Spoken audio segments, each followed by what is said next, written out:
നഗരം ഇരുട്ടിലായിട്ട് മാസങ്ങളായി. സ്ട്രീറ്റ് ലൈറ്റുകൾ പ്രകാശിപ്പിക്കുവാൻ നഗരസഭ എടുത്ത തീരുമാനങ്ങൾക്കൊന്നും സെക്രട്ടറിയുടെ അനുമതിയില്ല. സെക്രട്ടറിയുടെ റൂമിലേക്ക് കയറി ചെന്ന് സെക്രട്ടറിയോട് പൊട്ടിത്തെറിച്ച് നഗരസഭാ ചെയർപേഴ്സൺ AP നസീമ എന്റെ നഗരത്തെയും എന്റെ ജനങ്ങളെയും ഇരുട്ടിലാക്കുവാൻ സമ്മതിക്കില്ല എന്നും ഉദ്യോഗസ്ഥർ രാഷ്ട്രീയം കളിക്കുവാനാണെങ്കിൽ ഇതിനകത്ത് അത് വേണ്ട എന്നും അത് ഗേറ്റിന് പുറത്തെന്നും നസീമ സെക്രട്ടറിയോട്. നസീമയ്ക്കൊപ്പം BJP കൗൺസിലറും പ്രതിപക്ഷ കൗൺസിലർമാരും ഒറ്റക്കെട്ടായി രംഗത്ത്. പക്ഷെ പൊതുജനങ്ങൾ ഇരുട്ടിലാവാൻ പാടില്ല. അതിന് നിങ്ങൾ ഈ നിയമത്തിന്റെ സാങ്കേതികത്വം പറയുമ്പോൾ പൊതുജനങ്ങളെ സംരക്ഷിക്കാൻ വേണ്ടി സെക്രട്ടറി ഞങ്ങൾക്ക് വേണ്ടി എന്ത് ചെയ്യും? ഞങ്ങൾക്ക് അത് മാത്രം അറിയാൻ മതി.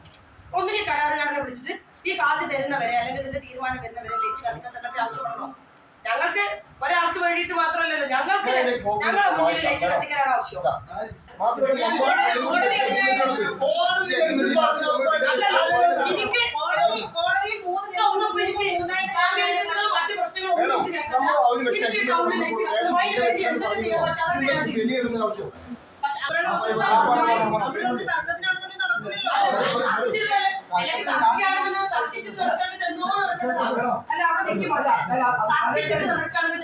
ഇത് കോടതിയായി ഹൈക്കോടതിയായി ഇത് ഈ ഒരു പ്രശ്നം മാത്രമല്ല, സലാം പക്ഷേ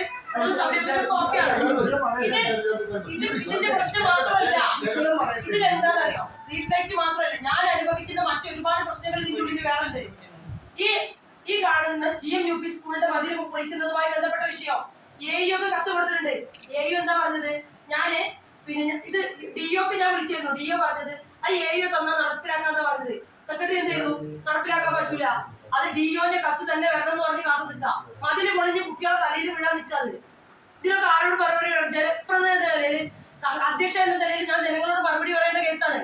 ഇതിനൊക്കെ ഓരോ കാര്യങ്ങൾക്കും ഓരോ സാങ്കേതികത്വത്തിന്റെ പേര് പറഞ്ഞിട്ട് മാറ്റി വെച്ചുകൊണ്ടിരിക്കുകയാണ്. ഇതിൽ ഞാൻ ഒരുപാട് വലിയാളാവുന്നുണ്ട്. ഞാൻ എന്തിനാ ഈ ആവശ്യമില്ലാത്ത കാര്യത്തിൽ ഇതൊക്കെ ഏറ്റെടുക്കുന്നത്? എന്നാ മറ്റുള്ള കാര്യങ്ങൾ, നടക്കേണ്ട കാര്യങ്ങൾക്ക് യാതൊരു സാങ്കേതികത്വ പ്രശ്നങ്ങളും ഇവിടെ ഇല്ലല്ലോ, ഒക്കെ നടന്നു പോകണ്ടല്ലോ. അതെന്തുകൊണ്ടാ? എനിക്ക് പറയാനുള്ളത് മുനിസിപ്പൽ സെക്രട്ടറിയോട്, ഇത് ഞാൻ എടുക്കുന്ന തീരുമാനങ്ങൾ, ഇവിടെ നടക്കേണ്ട കാര്യങ്ങൾ ഔദ്യോഗികമായി പറഞ്ഞു കൊടുക്കുമ്പോൾ അത് നടപ്പിലാക്കേണ്ട ആളാണ് സെക്രട്ടറി. ഇവരിതിന് ഈ AEOനെ DOനെ മീറ്റിംഗ് വിളിക്കണം. AEOനെയും DOനെയും എന്റെ സാന്നിധ്യത്തിൽ മീറ്റിംഗ് വിളിച്ചിട്ട് എന്താണ് ആ മതിൽ വിളിക്കുന്നതുമായി ബന്ധപ്പെട്ട് എന്താ പ്രശ്നം ഉണ്ടായത്? ആ പ്രശ്നം കൗൺസിലിനെ ബോധ്യപ്പെടുത്തണം, നാട്ടുകാരെ ആയിരക്കണക്കിന് കുട്ടികൾ പഠിക്കുന്ന സ്കൂളിന്റെ മതിൽ പൊളിഞ്ഞ് വീഴാൻ നിൽക്കുമ്പോ അതിന് AEOന്റെ DO ഇപ്പൊ അടുത്ത കാലത്തൊന്നും കത്ത് തരുന്നില്ല. അങ്ങനെയാണ് മതിൽ പൊളിക്കേണ്ടതാണോ? ഈ ടൗൺ പ്ലാൻ സ്കീം പ്രകാരം അത് വൈഡനിങ് ലൈൻ കൊടുത്തിട്ട് മാത്രമേ അവിടെ കൺസ്ട്രക്ഷനും മാറ്റിക്കട്ടിലും നടക്കുള്ളൂ. ഒരു നഗരത്തിൽ എവിടെയും ലൈറ്റ് കത്തുന്നില്ല, ബസ് സ്റ്റാൻഡിൽ ലൈറ്റ് കത്തുന്നില്ല, ടൗണിൽ എവിടെയും ലൈറ്റ് കത്തുന്നില്ല. എല്ലാ ആളുകളും ഡെയിലി നിരന്തര പൊതുജനങ്ങളുടെ പരാതി വന്നുകൊണ്ടിരിക്കുകയാണ്. ഇതിനൊരു മറുപടി പറഞ്ഞു മടുത്തില്ല. ഇവിടുത്തെ സാങ്കേതികത്തോ മറ്റു പ്രശ്നങ്ങളോ പൊതുജനങ്ങൾക്കോ അല്ലെങ്കിൽ മറ്റുള്ള ആൾക്കാർക്ക് അറിയില്ല. ഇതിന് വർത്താനം പറഞ്ഞു കൊള്ളേ ആർക്ക് വേണ്ടിയിട്ടാ?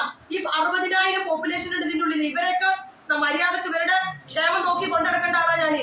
എനിക്ക് ഈ പാവപ്പെട്ട പൊതുജനങ്ങളോട് അവരുടെ കാര്യം പറയാൻ പറ്റൂല. ഇപ്പോഴത്തെ സാങ്കേതികത്വം പറയാൻ എനിക്ക് പറ്റൂല. നിങ്ങൾ സെക്രട്ടറി പറഞ്ഞോട്ടെ, സെക്രട്ടറി പറയുന്നത് ന്യായമാണ്. നമുക്ക് തോന്നണം അത്ര പ്രയാസത്തിൽ ഇന്ന് കൗൺസിൽ തലതാക്കിയിരിക്കുന്ന സാഹചര്യം. ഈ 38 പേര് ചോദിച്ച ക്വസ്റ്റ്യന് കോടതി പ്രകാരം മറ്റേ വിധി കിട്ടി. പുള്ളി ടെൻഡർ എടുത്തു. ടെൻഡർ എടുത്ത ശേഷം വർക്ക് തുടങ്ങിയിട്ട് ഇപ്പൊ സെക്രട്ടറി